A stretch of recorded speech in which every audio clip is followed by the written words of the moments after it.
Guys, welcome to back my channel. আমি সুপর্ণা তোমাদের কাছে আবারও একটা ছোট্ট ব্লগ ভিডিও নিয়ে চলে এসেছি। সো আজকে আমি যাব দুবরাজপুর, যেখানে দাদা ভাড়ার বাড়িতে থাকে।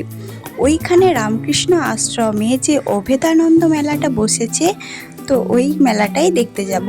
দুবরাজপুরের কাছাকাছি বাড়ি, তবু আগে কিন্তু আমি এই মেলাটা দেখিনি। তো চলো এখন যাওয়া যাক। তো আমি এখন টোটোতে বসে পড়েছি আর মুখটা ভালো করে বেঁধে নিচ্ছি, কারণ রাস্তাতে প্রচুর ধুলো আছে তাই। আর এই দিকে কিন্তু রাস্তা হয়েছে বহু বছর হয়ে গেল, কিন্তু রাস্তাতে ঠিক মতো মেরামত হয়নি।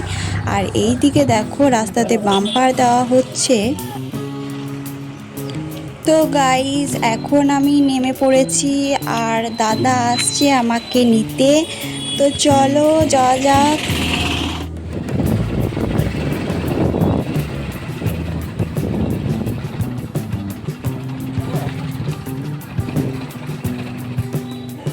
সো আমি এখন চলে এসেছি, আর এই যে দেখছো এটা হচ্ছে ওদের রুম, ওরা যেখানে থাকে।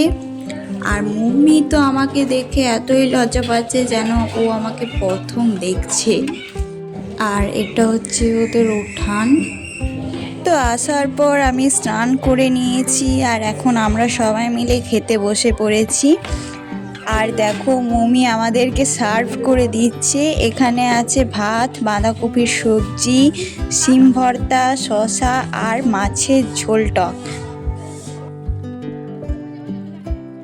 তো দুপুরের খাওয়া দাওয়ার পর আমরা এখন শুয়ে শুয়ে এখানে আড্ডা দিচ্ছি।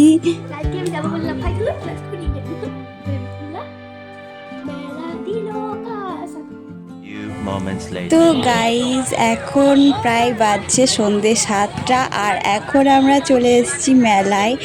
আর মৌমি তো চলে এসেছে একটা লিস্ট নিয়ে যে ও কি কি কিনবে।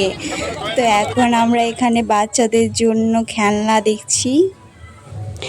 আর ওই দিকে নাগরদোলাতে চাপার পর আমরা এই দিকে চলে এসেছিলাম বেলুন ফাটাতে। আর ওই দিকে দেখো নীল কি সুন্দর শ্যুট করছে। নীল হচ্ছে যে ভাড়ার বাড়িতে ওরা থাকে, তো সেই জেঠিমার নাতি।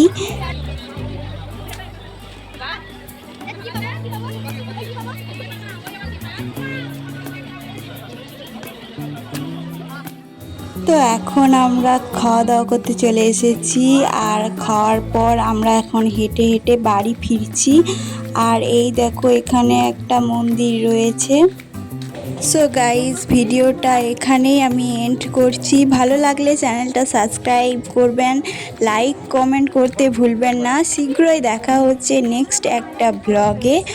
তো ভালো থাকবেন, সুস্থ থাকবেন, দেখা হচ্ছে পরের একটা ব্লগে।